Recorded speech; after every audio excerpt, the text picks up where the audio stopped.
The Grand Hall of the United Interstellar Council shimmered under 100 different kinds of light ultraviolet, infrared, and good old human-made LEDs. It was the first time in galactic history that humans had been invited to host a diplomatic summit. Every major species had sent their best and brightest to Earth's orbiting station, Unity Prime, to negotiate peace treaties, trade deals, and cultural cooperation. Among the arrivals was Ambassador Lyrian, a female diplomat from the Valeri Dominiona proud race of telepathic, silver-skinned beings known for their grace and calm. Lyrian's kind could sense emotions, taste thoughts, and weave empathy into words like silk. She had studied human behavior extensively before her journey, but still, nothing could have prepared her for what she was about to witness. Arrival on Earth. A Valeri ship entered Earth's orbit 6 hours ahead of schedule. Lyrian liked to be early. Punctuality was a matter of respect in her culture. When her shuttle docked at Unity Prime, she was surprised to find the human side of the station still in chaos. Engineers were running around with tools in hand. Holographic panels flickered. Someone yelled something about a coffee machine meltdown. The air smelled faintly of burnt wiring and caffeine. Lyrian gracefully stepped down the ramp, her silvery robe trailing behind her, her expression poised and serene. A group of startled humans turned toward her eyes, wide. "You're early," stammered a young lieutenant. "Yes," Lyrian said with a polite nod. "I believed arriving ahead of time would demonstrate courtesy. Well, our main conference hall isn't exactly ready yet," he said nervously, scratching his neck. "The translator systems are still syncing. And the lead delegates are busy. Lyrian tilted her head. "Doing what?" "Fixing the ceiling," came a dry voice from behind. The human delegatarian turned to see a man in a grease-stained jumpsuit, standing on a hover ladder with a wrench in one hand and a communicator in the other. His hair was a mess, his shirt collar torn, and his face smudged with black soot. This was Commander John Hale, the lead human delegate. He glanced down at her, completely unfazed by the sight of a luminous alien diplomat. "Oh great," he muttered. "The psychic silver lady's early." Lyrian blinked, slightly taken aback. "I am Ambassador Lyrian Satal, representative of the Valeri Dominion." "It is an honor to shut up," John said sharply. The entire room froze. You could hear a pin drop or at least the faint hum of the ship's gravity field.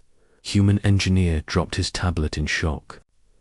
The Valeri translator droids beeped in protest. Lyrian's silver eyes widened in disbelief. Did he just tell the Valeri diplomat to asterisk the moment of silence for several seconds? No one moved. Then Lyrian's emotional sense detected something strange. Not anger, not disrespect. Something else, something hot, fast, and desperate. Fear. The human wasn't angry at her. He was terrified, but not of her. His mind was locked onto something urgent. She extended a sliver of telepathic perception toward him, and what she sensed shocked her. Behind the diplomatic hall's ceiling panels, one of the coolant pipes feeding the fusion generator had ruptured. The pressure was rising. It would blow in less than a minute, and John Hale was the only one who knew. "Move," John barked, jumping off the ladder and grabbing a plasma torch. "Everybody out, now." Lyrian, realizing the danger, snapped her wrist and projected a telekinetic field to stabilize the air pressure. Humans scrambled for the exits. The young lieutenant dragged 2 technicians away. Sparks rained down as John worked furiously to clamp the leaking pipe.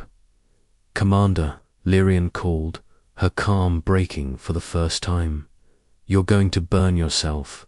Not if I can fix it first," he shouted, pressing the torch to the valve. The pipe hissed, groaned, then sealed with a burst of molten metal. A blinding flash lit up the hole, followed by the sound of the reactor pressure stabilizing, silenced then. The emergency lights dimmed back to normal. Understanding, the human Lyrian stood motionless, her heart pounding. Valeri hearts could pound. John dropped the torch and wiped sweat and soot from his face. He looked exhausted but alive. "Sorry," he said, panting. "Didn't mean to be rude earlier. Just kind of needed you to not talk while I was trying to stop us all from exploding." Lyrian stared at him, processing everything. She could feel his emotions now, fear fading into relief, exhaustion mixed with guilt for yelling at her. "Told me to be silent," she said softly, "to save lives." He shrugged. "Yeah, well, timing wasn't great for diplomacy." Her eyes shimmered. Among her people, telepaths could always sense intent, and his was pure. No pride, no hidden motive, just instinct and courage. The Valeri often considered humans primitive, reckless and undisciplined. But in that moment, she understood something deeper. They weren't reckless, they were brave. They didn't calculate heroism. They did it. Aftermath and revelation when the other delegates finally arrived hours later. They found the hall spotless, the systems running perfectly, and the human delegate waiting with his jacket burned and his hair singed. Ambassador Lyrian stood beside him. Every alien envoy from across the stars looked puzzled when she, the proud Valeri diplomat, addressed them first. "Before we begin," she said, her silver voice carrying through the hall, "I wish to acknowledge the bravery of Commander John Hale.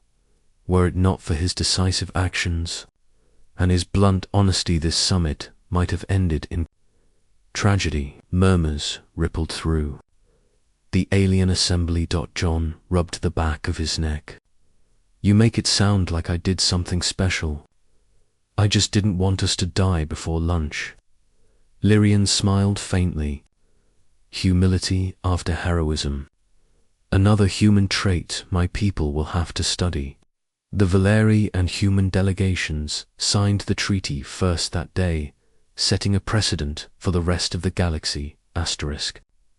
Later that night, after the summit concluded, Lyrian found herself walking with John along the observation deck. Below them, Earth glowed like a blue pearl beneath the stars. "You know," he said, sipping from a mug of coffee, "you could have left when I yelled. Would have made my job easier." "I sensed your fear," she replied quietly, "and your determination. Among my people, that combination means something sacred." He raised an eyebrow. "What's that?" "It means you cared," she said simply. "Not for your reputation, not for protocol, but for lives."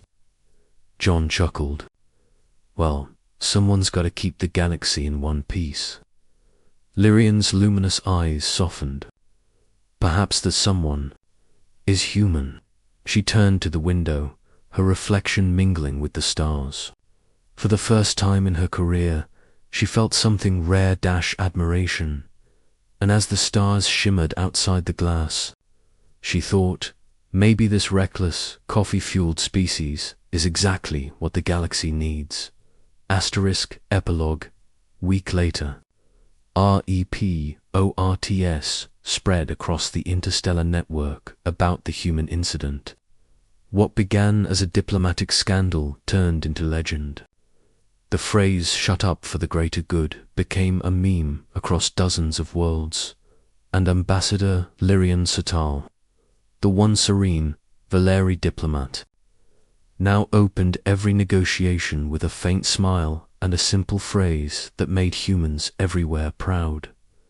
Before we begin, let us all remember sometimes, silence saves stars.